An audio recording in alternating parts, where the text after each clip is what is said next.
എല്ലാവർക്കും പുതിയൊരു എപ്പിസോഡിലേക്ക് സ്വാഗതം. എപ്പോഴും പുള്ളിയിരിക്കും ഞാൻ പറഞ്ഞിട്ടില്ല.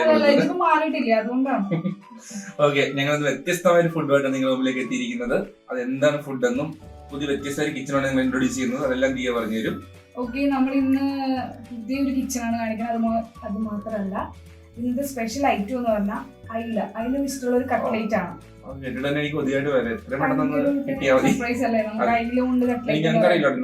ഞാൻ ഇന്ത്യയൊക്കെ ആദ്യമായിട്ട് കേൾക്കുന്ന അയലോണ്ടിലെ കട്ട്ലേറ്റ്. നിങ്ങൾ കേട്ടിട്ടുണ്ടെന്ന് എനിക്ക് അറിയത്തില്ല, പക്ഷെ നല്ല വെറൈറ്റി ആയിട്ട് എനിക്ക് തോന്നി. വേറെ കുറെ ടൈപ്പ്, അതായത് മീൻസ് നോൺ വെജിന്റെ ഇറച്ചി ആയിക്കോട്ടെ, മീൻ ആയിക്കോട്ടെ, മീൻ തന്നെ നെയ്മീൻ വെച്ചിട്ട് അങ്ങനെയൊക്കെ കട്ട്ലേറ്റ് ഉണ്ടാക്കിയിട്ടുണ്ട് നമ്മൾ ഒരുപാട്. പക്ഷെ അയില വെച്ചിട്ടുള്ള ഒരു കട്ട്ലേറ്റ് എന്ന് പറഞ്ഞാൽ ഞാൻ ആദ്യമായിട്ട് കേൾക്കുവാണ്. അപ്പൊ ഇവിടെ ഒന്ന് ചോദിക്കുമ്പോ അയില കട്ട്ലേറ്റ് ഉണ്ടാക്കാന്ന് പറഞ്ഞപ്പോ തന്നെ ഭയങ്കര സോറി മെയിൻ നമ്മുടെ റോസമാരിയാണ്. റോസമാരി നമ്മുടെ നൈബർ തന്നെ, തൊട്ട് നൈബർ തന്നെയാണ്. പുള്ളിക്ക് ഇങ്ങനെ വരാൻ കാരണം തന്നെ നമ്മളിടയ്ക്ക് നമ്മുടെ വീട്ടിലൊക്കെ വരുമ്പോഴും ഒക്കെ പറയാറുണ്ട്, ഓരോ ടിപ്സ് പറഞ്ഞു തരുമെങ്കിൽ ഫുഡിനെ പറ്റിയൊക്കെ പെട്ടെന്ന് ഉണ്ടാക്കാനുള്ള കുറച്ച് ഫുഡ്സ് ഒക്കെ പറഞ്ഞു തരാറുണ്ടായിരുന്നു. അപ്പൊ അങ്ങനെ പെട്ടെന്ന് എനിക്ക് ക്ലിക്ക് ചെയ്തത് അതുകൊണ്ടാണ്. അങ്ങനെ പണ്ടൊക്കെ പറഞ്ഞു തരുമല്ലോ, അപ്പോൾ എന്തെങ്കിലും സ്പെഷ്യലായിട്ട് അറിയാതിരിക്കത്തില്ല. മീൻസ് ഒരു സാധനവും വെറുതെ വേസ്റ്റ് ആക്കി കളയാറില്ല, എന്തെങ്കിലും ആയിട്ട് അത് യൂസ് ചെയ്യാറുണ്ട്. കിച്ചണിലെ വെജിറ്റബിൾസ് ആയിക്കോട്ടെ, എന്തുവാണെങ്കിലും. പക്ഷെ എപ്പോഴും ഒരു ടൈപ്പ് ഫുഡ് തന്നെയല്ല ഒരു സാധനം വെച്ചിട്ടുണ്ടെങ്കിൽ ഭയങ്കര വെറൈറ്റി ഫുഡ്സ് ഒക്കെ ഉണ്ടാക്കാറുണ്ട്. അതെന്ന് വെച്ചാൽ റോസമാൻ്റെ വീട്ടിൽ തന്നെ ഉള്ള ഒരു പല ടേസ്റ്റാണ്. അതെന്ന് പറഞ്ഞ് പല ഒരു ടേസ്റ്റ് ആയിട്ടല്ല വെക്കുക, പല ടേസ്റ്റിലും വെക്കും ഒരേ ടൈം തന്നെ. അതൊക്കെ ഞാൻ ഒരുപാട് പേര് പറഞ്ഞ് കേട്ടിട്ടുണ്ട്. അപ്പോൾ അതൊക്കെ കൊണ്ട് തന്നെയാണ് ഇവിടെ വരാൻ കാരണം. അപ്പോൾ ഇവിടെ വന്ന് ചോദിക്കുമ്പോഴത്തേക്കും അയില കട്ട്ലേറ്റ് ഉണ്ടാക്കാൻ തീയാന്ന് പറയാൻ സാധ്യമായി. അപ്പോൾ അത് കേട്ട് ഭയങ്കര സന്തോഷമായി. നമുക്ക് നമ്മുടെ വ്യൂവേഴ്സിന് നല്ലൊരു വെറൈറ്റിയാണ് കാണിക്കാൻ നമ്മൾ ആഗ്രഹിക്കുന്നത്. അതിൽ അയില കട്ട്ലേറ്റ് എന്ന് പറയുമ്പോൾ തന്നെ ഒരു വെറൈറ്റിയാണ്. അപ്പൊ നമുക്കൊരു ടെൻഷൻ അയില കിട്ടുവാന്ന് മാത്രം ഒരു ടെൻഷൻ ഉണ്ടായിരുന്നു. പക്ഷെ രാവിലെ മാർക്കറ്റിൽ പോയപ്പോൾ അയില കിട്ടി. കുറച്ച് വില കൂടുതലാണെങ്കിലും ഫ്രഷ് അയില തന്നെ കിട്ടി. അപ്പോ അങ്ങനെ നമ്മള് കൊണ്ടുവന്ന് ചെയ്യാൻ പോവാണ്. അപ്പൊ നമുക്ക് കിച്ചണിൽ പോയിട്ട് റോസമാനിനെയൊക്കെ പരിചയപ്പെടാം. ഓക്കെ, ഇതാണ് അപ്പോൾ നമ്മുടെ ഗസ്റ്റ് റോസമ ചേച്ചി. ഇന്നൊരു സ്പെഷ്യൽ ഐറ്റം ഇവിടെ വന്നിരിക്കുന്നത്. അപ്പൊ നമുക്ക് എന്താണ് സ്പെഷ്യൽ ഐറ്റം എന്ന് നോക്കാം. ഓക്കെ, എന്താ 4 അയില എടുത്തിട്ടുണ്ട്. ഓക്കെ, പച്ചമുളക്, ഇഞ്ചി, വെളുത്തുള്ളി, സവോള, മുളക് പൊടി, ഗരം മസാല, കുരുമുളക് പൊടി, ഉപ്പ്, 2-3 മുട്ട, ബ്രെഡ് പൊടിച്ച്, മഞ്ഞൾപ്പൊടി, പുളി, ഉപ്പ്, ആവശ്യത്തിന് വെള്ളം ഒഴിച്ച് തിളപ്പിക്കാൻ വെച്ചിരിക്കുന്നു. തിളച്ച് വരുമ്പോഴും ഇത് മറിച്ചിടണം. മറിച്ചിട്ട് വരുമ്പോൾ ആ വെള്ളം പറ്റും. കഴിഞ്ഞിട്ട് മീനെടുത്ത് ആറി കഴിയുമ്പോൾ പൊളിച്ചെടുക്കണം. നമുക്ക് ഈ അയില ആയിരിക്കുമല്ലോ കൂടുതൽ ടേസ്റ്റ് ഉണ്ടാവും. അയിലയാണ്, വേറെ എല്ലാം മീൻ കുഴപ്പമില്ല. നെയ്മീൻ. ഞാനിങ്ങനെ അയില കട്ട്ലേറ്റ് എന്ന് പറഞ്ഞിട്ട് ആദ്യമായിട്ട് കേൾക്കണത്.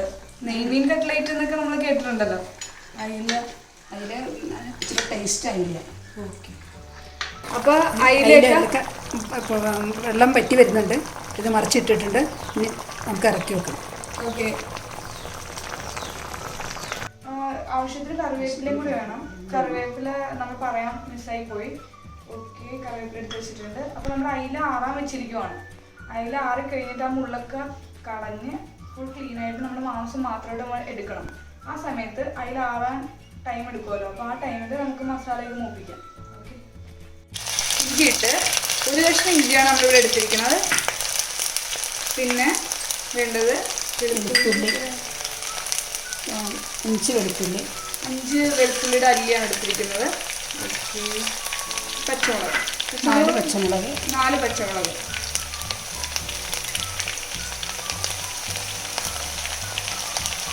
ചെറുതായിട്ട് അരിയണം അല്ലേ? നല്ല ചെറുതായിട്ടാണ് കട്ട്ലേറ്റിന് അരിയേണ്ടത്. ഇപ്പം തന്നെ ഉണ്ടോ ഭയങ്കര ചെറുതായിരിക്കും എല്ലാം. പച്ചമുളകാണെങ്കിലും ഇഞ്ചി ആണെങ്കിലും വെളുത്തുള്ളിയും അങ്ങനെ തന്നെ ഭയങ്കര ചെറുതായിട്ടാണ് എടുത്തിരിക്കുന്നത് നമ്മൾ. മൂത്തിട്ടുണ്ട് ഒരുവിധം. അപ്പോൾ എല്ലാം സവോള ഇടാൻ പോവാണ്. നമ്മുടെ ഇഞ്ചി, പച്ചമുളക്, വെളുത്തുള്ളി ഒന്ന് മൂത്ത് നല്ലൊരു സ്മെല്ല് വന്നിട്ടുണ്ട്. ചെറിയ ബ്രൗണിഷ് കളറുണ്ട്. അപ്പോൾ അത് വരുന്നതുകൊണ്ട് നമുക്ക് കാണാത്തത് നമ്മളിങ്ങനെ മാറി നോക്കിയിട്ടുണ്ട്. നോക്കിയപ്പോൾ കറക്റ്റായിട്ട് ബ്രൗണിഷ് ആയിട്ടുണ്ട്. അപ്പോൾ നമുക്ക് ഇനി സവോള ഇടാം.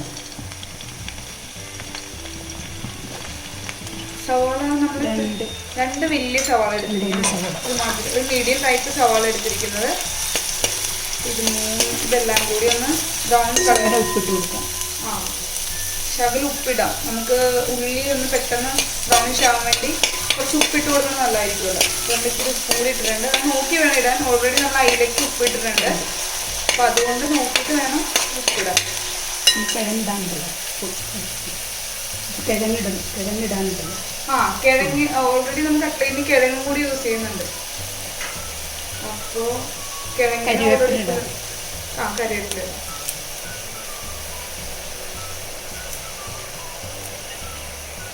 കുറച്ച് കറിവേപ്പില ഒന്ന് കീറി ഇടുമ്പോൾ കുറച്ചും കൂടി സ്മെല്ല് കൂടുതൽ കിട്ടുമായിരിക്കും അല്ലേ? ചെറുതുമായിരിക്കും. ഇതിന് കുറച്ച് ചെറുതായിരിക്കണമല്ലോ. വലിയ ഇലയാണെങ്കിൽ നമുക്ക് കട്ട്ലേറ്റ് ഉണ്ടാക്കുമ്പോൾ അത് കുറച്ച് പാടായിരിക്കും അല്ലേ?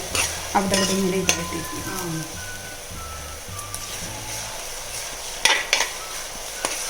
ചൂടാറിയിട്ടുണ്ട്. അതിൽ ഇത് പൊടിച്ചെടുക്കാൻ പോവാണ്. മുള്ളില്ലാണ്ട് ഫുള്ളായിട്ട് പൊടിക്കണം. നമ്മൾ മുള്ള് വന്നു കഴിഞ്ഞിട്ടുണ്ടെങ്കിൽ കട്ട്ലേറ്റ് കടിക്കുമ്പോഴൊക്കെ വായിക്കൊള്ളാൻ സാധ്യത ഉണ്ടല്ലോ. അതുകൊണ്ട് ഫുൾ ക്ലീൻ ആയിരിക്കണം. സവാള മൂത്തിട്ടുണ്ട്. ഇനി പൊടികൾ ഇടാൻ പോവാണ്. ഇപ്പോൾ സവാള ബ്രൗണിഷ് ആയിട്ടുണ്ട് അല്ലേ? അതാണ് നമ്മുടെ മനസ്സിലാവുന്നത് അല്ലേ? ബ്രൗണിഷ് കളർ ആകുമ്പോഴത്തേക്കും നമുക്ക് പൊടികളൊക്കെ ഇടാം. കുരുമുളക് പൊടി. അപ്പോൾ നമുക്ക് കുരുമുളക് പൊടി എത്ര ടീസ്പൂൺ? ഒരു ടീസ്പൂൺ. ഓക്കെ, 1 ടീസ്പൂൺ കുരുമുളക് പൊടി. മുളക് പൊടി അത്രയും 1 ടീസ്പൂൺ തന്നെ അല്ലേ? ഗരം മസാല അര ടീസ്പൂൺ. ഓക്കെ, സാധാരണ ഗരം മസാല പൊടിക്കുന്ന പോലെ അല്ല റോസൻ ചേച്ചി പൊടിച്ചിരിക്കണം. അതൊന്ന് പറയാമോ?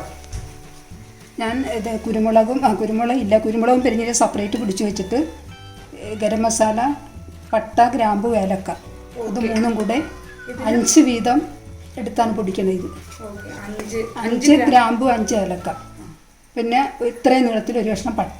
അങ്ങനെ ഒരു കണക്കെടുത്തിട്ട് അതിൻ്റെ അത്രയും എടുത്ത് എണ്ണി എടുത്തിട്ടാണ് പൊടിച്ചെടുക്കുന്നത്. ഓക്കെ, സാധാരണ മസാലപ്പൊടി പോലെ അല്ല ഈ മസാലപ്പൊടി. വരുന്നത് 5 ഗ്രാമ്പു, 5 ഏലക്ക, ചെറിയ കഷ്ണം പട്ട. ഇത് 3 കൂടിയാണ് ചെയ്യുന്നത്. നമ്മൾ സാധാരണ തക്കോലം അങ്ങനത്തെ കുറച്ച് കാര്യങ്ങളൊക്കെ ഇടും. കുരുമുളക്, റോസ്മാൻ്റെ അങ്ങനെ ഡിവൈഡ് ചെയ്തിട്ടാണ് എടുത്തിരിക്കുന്നത്. അതുകൊണ്ട് തന്നെ നല്ലൊരു സ്മെല്ലുണ്ട് ഇതിന്. നന്നായിട്ടുണ്ട്.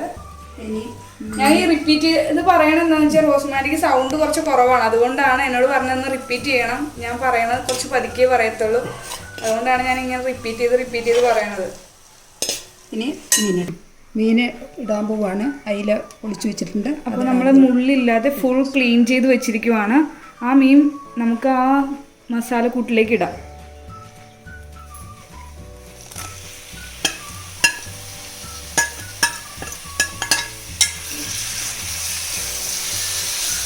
മസാലക്കൂട്ടിലേക്ക് ഇട്ടിട്ടുണ്ട്. നമ്മൾ ഫുള്ള് മിക്സ് ചെയ്തിട്ട് ഇത് വരട്ടിയെടുക്കണം. നന്നായിട്ട് ആ മസാലയൊക്കെ അതിൽ പിടിക്കാൻ. കുറച്ച് കട്ടിയുള്ള ഭാവമൊക്കെ ഉണ്ടാവുമല്ലോ, മീനിൻ്റെ കട്ടിയായിട്ടിരിക്കുന്നത്. അതെല്ലാം ഇതെല്ലാം പിടിച്ച് നമ്മൾ മസാല ഫുൾ അതിലേക്ക് പിടിപ്പിക്കണം. ഫ്രൈയായി തുടങ്ങിയിരുന്നു. കുറച്ച് സമയം പിടിക്കും. ഇനി വെളിച്ചെണ്ണ എണ്ണ ഒന്നും ഒഴിക്കേണ്ട ആവശ്യമില്ല. വേണമെങ്കിലും ഒഴിക്കാം. നോക്കിയിട്ട് വരുമ്പോൾ ചട്ടി പിടിക്കുന്നുണ്ടെങ്കിൽ ഇത്തിരി ഒഴിക്കണം. ചട്ടി പിടിക്കുവാണെങ്കിൽ മാത്രം ഒഴിച്ചാൽ മതി. ഒഴിക്കുന്ന വെളിച്ചെണ്ണ തന്നെ റോസ്റ്റ് ആയിക്കോളും. ശകലം എണ്ണ കൂടെ ഒഴിക്കണം. കുറച്ച് നമ്മൾ എണ്ണ ഒഴിക്കുവാണ്. എന്താണെന്ന് വെച്ചാൽ ചെറുതായിട്ട് അടിയിൽ പിടിക്കാൻ നോക്കിയിട്ടുണ്ട്. അപ്പോൾ നമ്മൾ കുറച്ച് എണ്ണ ഒഴിച്ച് നമുക്ക് ഒന്നും കൂടി വരക്കാം. നന്നായി നല്ല ബ്രൗണിഷ് കളർ ആവണമെന്നാണ് എനിക്ക് പറയുന്നത്. നല്ലോണം ആവണം അല്ലേ? നല്ല ബ്രൗണിഷ് കളർ ആവണം. എന്നാലേ ഉള്ളൂ. തേങ്ങ വറുത്തെടുക്കുന്ന കളറാണ്. തേങ്ങയൊക്കെ വറുത്തെടുക്കുമ്പോൾ ഒരു ബ്രൗണിഷ് കളർ വരില്ല. ആ ഒരു ബ്രൗൺ കളർ വേണമെന്നാണ് പറയുന്നത്. അപ്പോൾ കുറച്ചും കൂടി ഫ്രൈ ചെയ്യാനുണ്ട്. നല്ലൊരു സ്മെല്ലൊക്കെ വരുന്നുണ്ട്. എന്ന് വെച്ചാൽ നമ്മൾ മീനിൽ മസാലയൊന്നും ഇടത്തില്ലല്ലോ. അപ്പോൾ ആ മീനിൽ മസാല ഇട്ടതിനൊക്കെ ഒരു നല്ലൊരു സ്മെല്ല് തന്നെ വരുന്നുണ്ട്. മീൻ കട്ട്ലേറ്റിൻ്റെ മസാല എല്ലാ കൂട്ടെല്ലാം കൂടെ ശരിയായി മുത്തിട്ടുണ്ട്. ഇനി നമുക്ക് ഇറക്കി വെക്കാം. നന്നായി മൂത്തിട്ടുണ്ട്. അപ്പോൾ ഈ ഒരു പരുവത്തിൽ നമുക്ക് എടുക്കാം അല്ലേ? അപ്പോൾ നമുക്ക് ഗ്യാസ് ഓഫാക്കാൻ പോവുകയാണ്. നമുക്ക് ഇനി മസാലക്കൂട്ട് മാറ്റിയിട്ട് നമുക്ക് വേറെ കുറച്ച് കാര്യങ്ങളുണ്ട്. അപ്പോൾ നമുക്ക് അത് ചെയ്ത് വയ്ക്കാം. അതിൽ ഇത് മസാല അത് ആറി വന്നിട്ടുണ്ട്. ഇതിലേക്ക് നമ്മൾ കിഴങ്ങ് പൊടിച്ചിടാൻ പോവാണ്. നമ്മൾ എത്ര കിഴങ്ങ് എടുത്തിട്ടുണ്ട്? 3 കിഴങ്ങ് എടുത്തിട്ടുണ്ട്. നമ്മൾ കിഴങ്ങിൽ ഇത്തിരി ഉപ്പിട്ടിട്ടുണ്ട് അല്ലേ വേവിക്കുമ്പോൾ? അപ്പോൾ നമ്മൾ അതിനനുസരിച്ചാണ് മസാലയിൽ ഉപ്പിട്ടിരിക്കുന്നത്. കിഴങ്ങിന് ഉപ്പിട്ടുകൊണ്ട് അതിൽ കുറവായിട്ടിരിക്കുന്നത്. ചിലവർ കിഴങ്ങിൽ ഉപ്പിടാണ്ട് വേവിക്കാറുണ്ട്. അതിൽ ഉപ്പ് കൂടുതലുണ്ടെങ്കിൽ അത് മതി. മസാലയിൽ അപ്പോൾ അതിനനുസരിച്ച് ഇട്ടാൽ മതി. ഓക്കെ, നമുക്ക് ഈ കിഴങ്ങ് ഇനി ഫുള്ളായിട്ട് പൊടിച്ചിട്ട് ആ മസാലയിലേക്ക് മിക്സ് ചെയ്യാം. ഫുള്ള് നമുക്ക് പൊടിച്ചെടുക്കാം കിഴങ്ങിട്ട് മിക്സ് ചെയ്യാൻ പോവാണ് മസാല. കിഴങ്ങ് നമ്മൾ ഫുള്ളായിട്ട് ഉടച്ചെടുത്തിട്ടുണ്ട്. നന്നായി വേകണം കിഴങ്ങ്, നല്ല വേവിലെടുക്കാൻ പാടുള്ളൂ. കിഴങ്ങ് ഇട്ട് ഇനി മസാലയും കൂടി നന്നായി മിക്സ് ചെയ്തെടുക്കാം. കൈകൊണ്ട് തന്നെ മിക്സ് ചെയ്യണം. നമ്മൾ സ്പൂണിട്ടൊക്കെ ചെയ്ത് കഴിഞ്ഞാൽ അത്ര ക്ലിയർ ആവില്ലല്ലോ. ശരിക്കും പൊടിയല്ല. പൊടിയത്തില്ല. അപ്പോൾ കൈകൊണ്ട് തന്നെ അത് മിക്സ് ചെയ്യാം. കിഴങ്ങിട്ട് പുരട്ടി വെച്ച് ഇനി ഓരോ ഉരുളകളാക്കുക. ഉരുളകളാക്കിയിട്ട് നമ്മുടെ ഇഷ്ടമുള്ള ഷേപ്പിൽ നമുക്കിതെടുക്കാം. റൗണ്ട് വേണമെങ്കിൽ റൗണ്ട്, ഇത് മുട്ടയുടെ ആകൃതി വേണമെങ്കിൽ അങ്ങനെ ഏത് ഷേപ്പിൽ വേണമെങ്കിലും വെക്കാം. ഓക്കെ, അപ്പോൾ നമ്മുടെ മസാല കൂട്ടെല്ലാം റെഡി ആയിട്ടുണ്ട്. ആ കിഴങ്ങുമായിട്ട് എല്ലാം മിക്സ് ചെയ്ത് വെച്ചിട്ടുണ്ട്. ഇനി നമുക്ക് ചെറിയ ചെറിയ ഉരുളയാക്കി വെക്കാം. എന്നിട്ട് നമുക്ക് ആവശ്യത്തിന് ഇഷ്ടമുള്ള ഡിസൈൻ ആക്കാം. പല കട്ട്ലേറ്റും പല ഡിസൈൻസ് ആണല്ലോ. അപ്പോൾ നമ്മുടെ ഇഷ്ടത്തിനുള്ള ഡിസൈൻസ് ആക്കി വെക്കാം. ഓക്കെ, കട്ട്ലേറ്റിൻ്റെ ഷേപ്പാക്കി വെച്ചിട്ടുണ്ട്. ഇനി ഇത് 3 മുട്ടയാണ് എടുത്തിരിക്കുന്നത്. മുട്ടയിൽ മുക്കി റസ്ക് പൊടിയിൽ മുക്കിയിട്ട് എണ്ണയിലിട്ട് വറുത്തെടുക്കണം. റസ്ക് പൊടി തന്നെ വേണമെന്നില്ല അല്ലേ? അല്ല, ഏതാണ് ബ്രെഡ് പൊടി എടുക്കാം. ബ്രെഡ് ആകുമ്പോൾ ഇത്തിരി കൂടുതൽ വേണമെന്നേ ഉള്ളൂ. ഇതിൽ കൂടുതൽ വേണം. ഓക്കെ, അല്ലെങ്കിൽ ഓട്സിൻ്റെ ഒക്കെ പൊടി എടുക്കാം. ഓട്സിൻ്റെ പൊടി എടുക്കാം. പിന്നെ റൊട്ടിപ്പൊടി എടുക്കാം. റൊട്ടി മറ്റേ നമ്മുടെ സാധാ വാങ്ങിക്കുന്ന റൊട്ടിയില്ലേ അത്, പിന്നെ മറ്റേ പാളി റൊട്ടി, അത് ഏത് പൊടിച്ചെടുത്താൽ ഏറ്റവും ടേസ്റ്റ് റസ്ക് ആണെന്ന് തോന്നുന്നു. ടേസ്റ്റും ഇത്തിരി നല്ല ടൈറ്റ് ആയിട്ടിരിക്കുന്നത് റസ്ക് പൊടിയാണ്. ഓക്കെ, നമ്മൾ ഉണ്ടാക്കി വരുമ്പോൾ കുറച്ച് ടൈറ്റ് ആയിട്ടൊക്കെ ഇരിക്കാൻ റസ്ക് പൊടിയാണ് ഏറ്റവും ബെറ്റർ. നമ്മൾ എല്ലാത്തിനേക്കാളും ടേസ്റ്റും കൂടുതൽ റസ്ക് പൊടിയാണെന്നാണ് പറയുന്നത്. ഓക്കെ, നമുക്കപ്പോൾ പാൻ ചൂടായി വന്നിട്ടുണ്ട്. നമുക്ക് എണ്ണ ഒഴിക്കണം. വെളിച്ചെണ്ണ ഒഴിച്ചു. വെളിച്ചെണ്ണ ഒന്ന് ജസ്റ്റ് ഒന്ന് ചൂടാവണം അല്ലേ? ചൂടാവില്ല, നല്ലപോലെ ചൂടാവും. നല്ല ഓക്കെ, വെളിച്ചെണ്ണ നല്ല ചൂടാവണം. അതായത് ഫുള്ളിലാണ് വെച്ചിരിക്കുന്ന ഗ്യാസ്. അപ്പോൾ വെളിച്ചെണ്ണ നന്നായി ചൂടായിട്ട് മാത്രമേ നമുക്ക് ഇതിടാൻ പറ്റത്തുള്ളൂ. എണ്ണ ചൂടായിട്ടുണ്ട്. മുട്ടയിൽ മുക്കി റസ്ക് പൊടിയിൽ മുക്കിയിട്ട് ഇടാൻ പോവാണ്.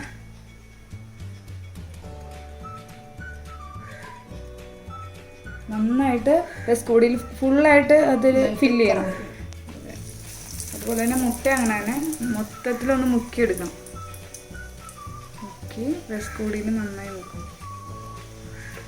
റസ്ക് പൊടിയിൽ ഫുള്ളായിട്ട് മുക്കിയാലുള്ള ആ ഒരു ക്രിസ്പി ഫീൽ ചെയ്യുള്ളൂ നമുക്ക്. അപ്പോൾ ഈ സമയത്ത് നമുക്ക് വേണമെങ്കിൽ ഗ്യാസ് ഒന്ന് സിമ്മിലാക്കി വെക്കാം. എണ്ണ നന്നായി ചൂടായിട്ടുണ്ടല്ലോ. പെട്ടെന്ന് നമ്മളിതെല്ലാം ഇടുമ്പോഴത്തേക്കും മറ്റേ വശം ആദ്യം ഇടുന്ന വശം മേ ബി അത് കരിഞ്ഞു പോകാൻ സാധ്യതയുണ്ട്. അതുകൊണ്ടാണ് സിമ്മിലിടാം. അത് മറക്കരുത്, സിമ്മിലിട്ടേക്കണം. ഇത് ശരിയായിട്ടുണ്ട്. മറിച്ചിടാൻ പോവാണ്. ഈ പാവം മതി. അതാണ് ഇതിൻ്റെ കണക്ക്. ചെറിയൊരു ബ്രൗണിഷ് ആവണം അല്ലേ? അപ്പോൾ നമ്മുടെ അയല അപ്പൊ നമ്മള് കിച്ചണിൽ നിന്ന് കട്ട്ലേറ്റ് ഒക്കെ റെഡിയാക്കി കൊണ്ടുവന്നിട്ടുണ്ട്. നമുക്ക് ഇനി ടേസ്റ്റ് ചെയ്യാൻ വേണ്ടി വന്നിരിക്കുകയാണ് നമ്മള്. അതെ, അയല കട്ട്ലേറ്റ് എന്ന് പറയുമ്പോൾ ഭയങ്കര ഒരു വെറൈറ്റി ഫീൽ ചെയ്യണം.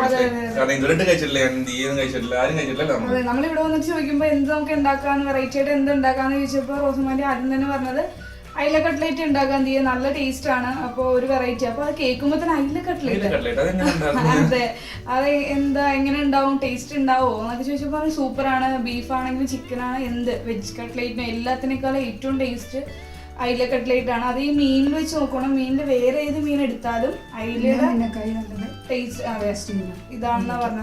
അപ്പൊ നമ്മൾക്ക് ഇപ്പൊ ഈ ഒരു സാഹചര്യത്തിൽ അയില കിട്ടുവാന്നൊക്കെ വളരെ വിഷമായിരുന്നു. പക്ഷെ അതെ, നമുക്ക് കിട്ടുകയും ചെയ്ത്. കിട്ടിയപ്പോ ഭയങ്കര സന്തോഷമായി. നമുക്കപ്പൊ ഉണ്ടാക്കാലോ. ഓക്കെ റോസമാൻറ്റി, റോസമാൻറ്റി സ്ഥിരം ഉണ്ടാക്കുന്ന കട്ട്ലേറ്റ് അയില കട്ട്ലേറ്റ് ഇത് സ്ഥിരം ഉണ്ടാക്കുന്നതാണ്. സമയം കിട്ടുമ്പോഴൊക്കെ ഇങ്ങനെ എടുത്തു വെച്ചിട്ട് ഫ്രിഡ്ജിലെടുത്ത് വെച്ചേക്കും. അത് കഴിഞ്ഞിട്ട് എനിക്ക് സമയം കിട്ടും പോലെ ഞാനത് ഉണ്ടാക്കി പിള്ളേർക്ക് കൊടുക്കാറുണ്ട്. എല്ലാവർക്കും ഇഷ്ടമാണ്. പപ്പായും ഇത് തിന്നുന്ന കാരണം ഞാൻ ഇതേ ഉണ്ടാക്കത്തുള്ളൂ. കാര്യം വെച്ചാൽ എല്ലാവരും തിന്നുന്ന കാരണം. പപ്പ മറ്റുള്ള ബീഫ് ഇതൊന്നും പപ്പ കഴിക്കത്തില്ല. ഇവിടെ പല ടേസ്റ്റുള്ള പാപ്പഞ്ഞാണ് പപ്പ എന്ന് പറയുന്നത്. അതെ, പറഞ്ഞ എല്ലാ ഫുഡും ചിക്കൻ അങ്ങനെ കഴിക്കത്തില്ല. മീനാണെങ്കിൽ എല്ലാ മീനും കഴിക്കത്തില്ല. അയില കഴിക്കും. അയിലയുടെ കട്ട്ലേറ്റ്, അതുകൊണ്ട് അയില കിട്ടുമ്പോഴാണെങ്കിലും അയില കട്ട്ലേറ്റ് ഉണ്ടാക്കി കഴിച്ചാൽ ഗ്യാസിന്റെ പ്രോബ്ലം ഉണ്ടാകത്തില്ല. അതെ അതെ, അത് പുതിയ ടിപ്പാണ്. അയിലയുടെ കട്ട്ലേറ്റ് ഉണ്ടാക്കി കഴിക്കുകയാണെങ്കിൽ ഗ്യാസിനുള്ള പ്രോബ്ലം ഉണ്ടാകത്തില്ല. കറി വെച്ച് കഴിച്ചാൽ ചിലത് ഗ്യാസ് ഉണ്ടാവും അല്ലേ? അപ്പൊ നമുക്ക് എന്തായാലും ടേസ്റ്റ് നോക്കാം. ടേസ്റ്റ് നോക്കട്ടെ എല്ലാവരും? നമുക്ക് അത് പറഞ്ഞ എടുത്തിട്ട് ടേസ്റ്റ് ചെയ്യാല്ലേ?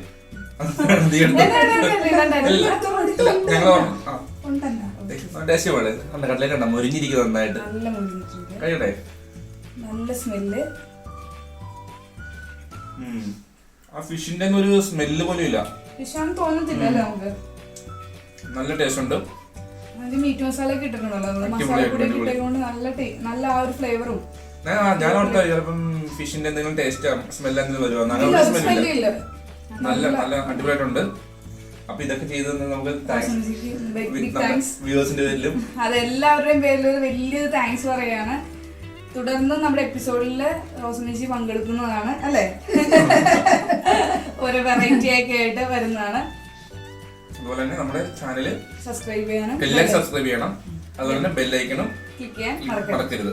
ഓക്കെ, മണ്ണ എന്തൊക്കെയാണെങ്കിൽ ലാസ്റ്റ് അത് പറയണമെന്ന് എപ്പോഴും പറയും. വേറെ എന്ത് പറഞ്ഞാലും നീ ഇത് മറക്കരുത് പറയാൻ. ഓക്കെ, അപ്പൊ എല്ലാവർക്കും നല്ലൊരു ദിനം ആശംസിക്കുന്നു. ബൈ. ബൈ.